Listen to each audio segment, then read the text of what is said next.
When you've lived in survivor mode your whole life, and you've been in fight or flight mode your whole life, I don't think enough people talk about how long it actually takes to come out of that.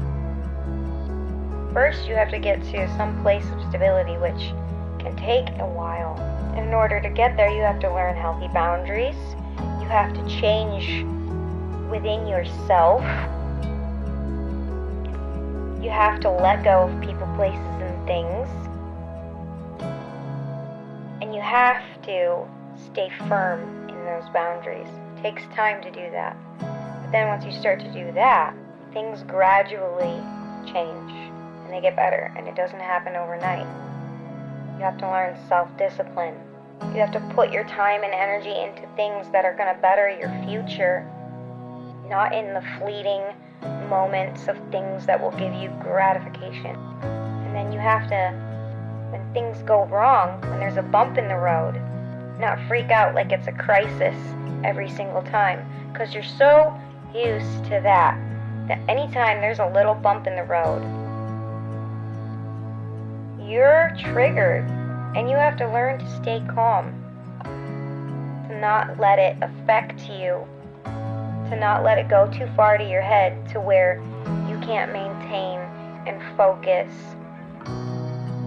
this new level of cognitive function, this new attitude, this new mentality, this new level of emotional regulation. I can give you some examples of recently.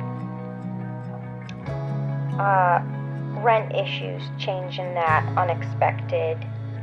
Thought I had more time. I come home, my apartment's flooded.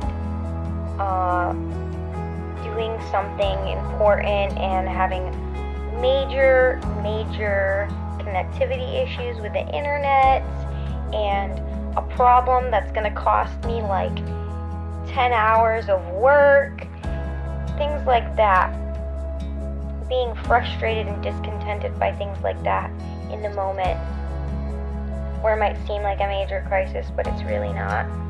You have to be able to not go back to the past, but be able to look back through the rearview mirror and go, okay, that's all that I've come from. This is not that. This is not that. To really be able to see things from a bigger perspective, in the fact that you're here, you actually do have a solid foundation. There's nobody around you that's going to mess it up, because you cut all those people off. You don't have those same associations. You don't hang out with the same type of people. You're not doing things that are going to be detrimental to your health and well-being and spiritual well-being, especially when this time around you're putting everything on a firm foundation of Jesus. Your Lord, your rock, your refuge, your strength, your peace, comforter. So pause as many times as you need to. Take a breather. As many times as you need to. Don't quit. Just pause. There's a difference between pausing and quitting. But that fight or flight reaction, when little hiccups happen, is your tendency. You want to run, you want to fight. And that can mess up all the hard work that you put in. Pausing will help you. It's okay to pause. You don't have the same kind of situations and people around you that you used to. Remember that. Don't worry about people judging you or consequences or outcomes for allowing yourself to have that pause that you need. You don't react out of survival. It takes time to do that. And over time, you'll learn to trust your steps.